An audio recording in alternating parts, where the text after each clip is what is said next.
Good morning, good afternoon, good evening. Wherever you are in the world today, right now you're in the new way, where we take everything we thought we knew and weigh it again. Right now, the world is a strange place, but your individual world is a charmed place. Strange and charms are opposite poles of the same quark system. Quarks are subatomic particles that physics people supposedly find by bombarding atoms to each other in big colliders like CERN. I don't think that we're getting the straight answer on what CERN is, nor what physics is. I have some serious problems with the physics that we're given today, given that electricity and magnetism don't quite work the way I believe I was taught they work. They're supposed to be perpendicular at a right angle, and the wiring capacity that we use to move electricity sort of locks that into place. But 4 makes a tetrahedral structure, not a square in nature. And a tetrahedral structure wouldn't have a 90-degree angle, it would have a 109.4-degree angle, like water or quartz. And so my guess is that electricity and magnetism are actually related by 109.4 degrees, and that by using thin wire of a heavy conductor like copper, we've managed to force it into a 90 degree, which is within the range of what it can do, but not very comfortable. I think that water is the most interesting substance on Earth, and that what we've been taught about water is not quite all there. Jerry Pollack, in his book, The Fourth Phase of Water, describes a system called EZ water, in which the EZ water is sort of excludes other things from its area, so it's just water.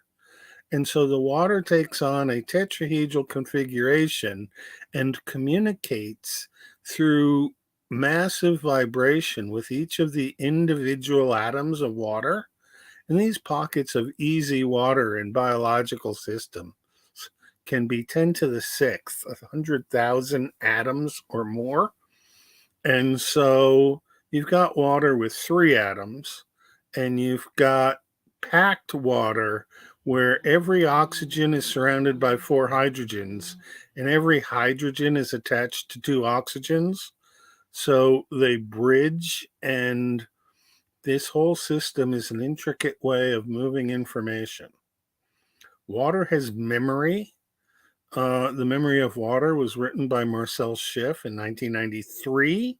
Talks about the work of Jean Benaviste in France, who really worked on, what's it called? It'll come back to me in a minute.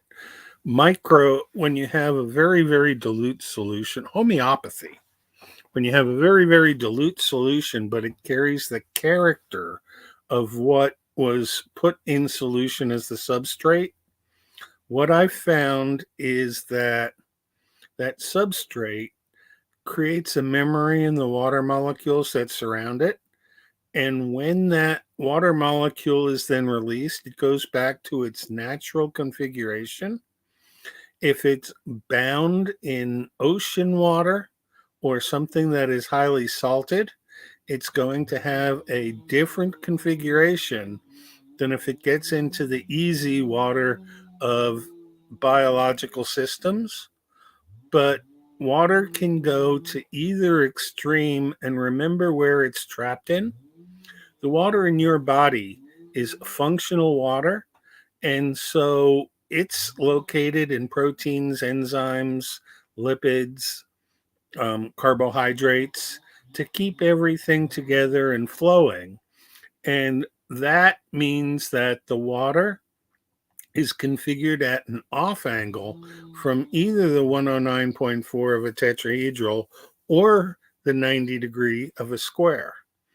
It finds its range, and because it's held in that configuration for an extremely long time on the scale of water, it remembers what it was and then goes through the rest of its life in bulk water looking for the opportunity to get back into the human, plant, animal, or whatever it happened to be in early on that it remembers. So that's how it all works. Did Schauberger study these properties? I'm not sure that Schauberger ever thought about the molecules at all. I think that what Schauberger was interested in was the flow of water, and his flow forms were a really magnificent piece of work because it would take 8 different, I guess you'd call them bowls, swirl the water in a figure 8 in one bowl, and when it fell down to the next bowl, it would continue its swirling. So he could take the most polluted water up at the top, and by the end at the bottom, he had pure activated drinking water. And that activated water is also something that we should pay attention to. If you mix water by swirling it, first right handed, then left handed, then right handed, and then left handed, and then right handed, what you do is you cause enough friction between the molecules to make them all separate entities so that they can use the van der Waals forces to coagulate together and realign into an activated water system. The activated water system is at a lower energy than the chaotic system that it came from, and it's just allowing the water to get there that provides that lower energy, which means that it has more energy to support your metabolic activity. So I use a device called the Wu Wei. Give me a moment.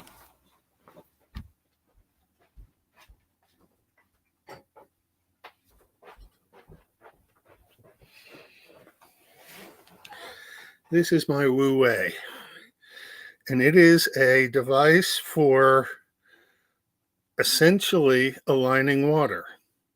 The trick of what the water does is it goes through the top, spins around one way, spins around the other way, crashes into itself, comes out the bottom, and now has more energy from that collision that allows it to realign in the glass of water so that when you drink it, the first time you drink activated water from a device like the Wu Wei is you have to go to the bathroom and get the runs.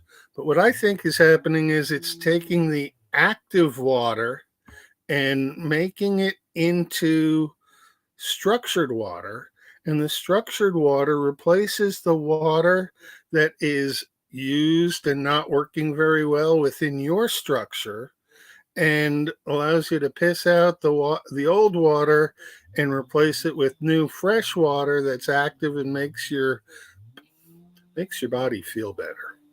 It's not a cure for anything, but I could tell after not using the device that my energy level had gone down. And because the energy level had gone down, drinking the water picked it right back up. And that told me that there is actually something to it. This device is made by Natural Action Technologies. And you just put those words together.com and you can find it. It cost me about $300 about 8 years ago, but it is a worthwhile investment because the amount of water that I've poured through this has amortized over the years to bring the price down to about 50 cents a glass and going down as I drink more structured water through it. They also have options that you can put it in line in your house so that your shower water can be constructed. And these things work rather well. But spinning it by hand will work rather well. And there are also things that will structure water. Back in the day, I used to make a compound called Ormus gold. And this gold was an activated form of monoatomic gold where the orbitals were rearranged so it didn't act like gold in a metal. It acted like,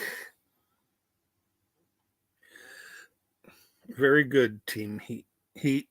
It acted like it could find places where things weren't and get there and help improve the flow, like a big surface catalyst that's placed next to water, and it allowed the structures of the carbohydrates, proteins, lipids, and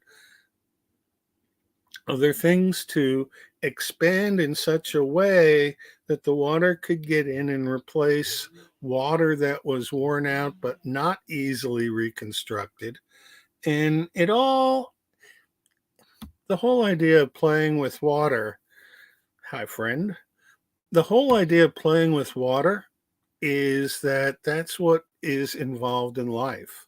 And I'm sure that water is conscious and that the consciousness of water is more important than the human consciousness that they tell you is in your brain or your gut or your heart or your liver or wherever they tell you it is. I think water is the only substance on earth that goes through at every scale and still remains itself water. From molecular scale where you just got a single H2O to a human scale where we've probably got 10 to the ninth to 10 to the 12th water molecules in us, to planetary scale or solar system scale or even bigger. But we seem to have a problem with big scales and little scales. And fractal scales are far removed from each other, but have the same sort of operating system. So that when you have a fractal scale, the idea is that the very, very big scale and the very, very small scale are indistinguishable from each other at the scale that they're on. And I think that's how time works also, that time is indistinguishable from your perspective. It's always 24 hours to a day, 60 minutes to an hour, 60 seconds to a minute. But how long the duration of that second is a variable. It's not constant. And so even though we can count those seconds, I think that at much smaller scale, time appears longer, so that my cat sleeping on the bed over yonder is actually much older in cat years than he is in human years. So if he's a 2011 12-year-old cat now, multiply that by 7 and he'd be a 77-year-old cat, maybe even older or younger. It depends. I think that weight is a factor in time, but to come up with the equations, when we're given equations of physics that have been determined for this scale, it doesn't necessarily mean that the physics operates on the same scale as when it changes scale, the physics can operate differently. And the fact that they've confused the physics that they've taught us in school and made it so that really nothing has been invented in my adult lifetime. Things have been rolled out and they said they've been invented, but as you look back, you find that things that are rolled out now probably were invented 40 years ago, early 1980s, and that was the last time we really had inventions. But I think a lot of it was pre-invented before World War II and disappeared, so it could be rolled out again for economic purposes now. This world is not real. It's real in the sense that you can watch me here and I can talk and we can say that things we have in common. But the presentation of what they're giving us is through television, and television is just another art form of making a reality that isn't seem like it is. In the past, people didn't worry about what was going on the other side of the earth. Today, we've got Ukraine, but Ukraine sort of got passed along. So now it's Israel. Oh my gosh. But this is another false flag, and we got to be real careful to see what else is going on when they're pulling this stuff. And what's really going on seems to be an oligarchy where the people who print the money collect all this stuff and run things. So everybody should have the means of printing their own money. The world is a stage and the scale is dizzying. It is, but how do you know that there's not 5 narratives and 5 different scales, each normalized to the human existence, and that people running around that we deal with can be on any one of those 5 different scales and they see the same thing coming on, but those scales will diverge and different outcomes will happen, whether you're in a low vibration scale versus a high vibration scale. In fact, I believe that we can change our reality by thought and context, and that if we don't believe that what they tell us is true and have a firm belief that something else is true, over the course of our human lifetime, which is normalized to the narrative, we can see changes that might not have occurred. So the idea would be to go out and set up the realm of possibility and make it so that in your exchanges, you have the opportunity to spend your real time giving yourself more options, so that even though you can't take certain options on this particular time frame that we're conscious on, we can take those options on other time frames, and time frames in one way diverge and in other ways converge, and the converging timelines are stuff that's forced together where things didn't happen exactly the same, but it was relatively the same because those timelines are fixed by events like 9/11 or the Challenger crash or the Mets winning the World Series or the Kennedy assassination, all of which I'm not sure really happened, but they happened in a way that they were presented to us as real. And I've been to New York since the towers fell and before the towers fell.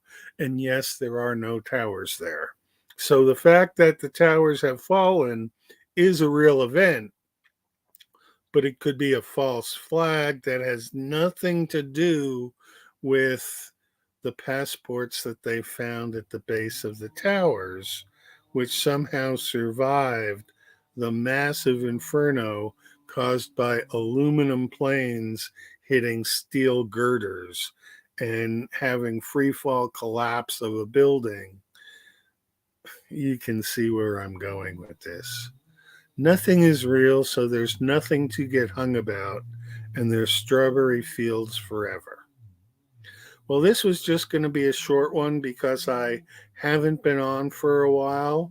So thank you all for listening, and I hope this makes sense and that you treat your water as you would treat yourself, because that way you'll get the best of both worlds.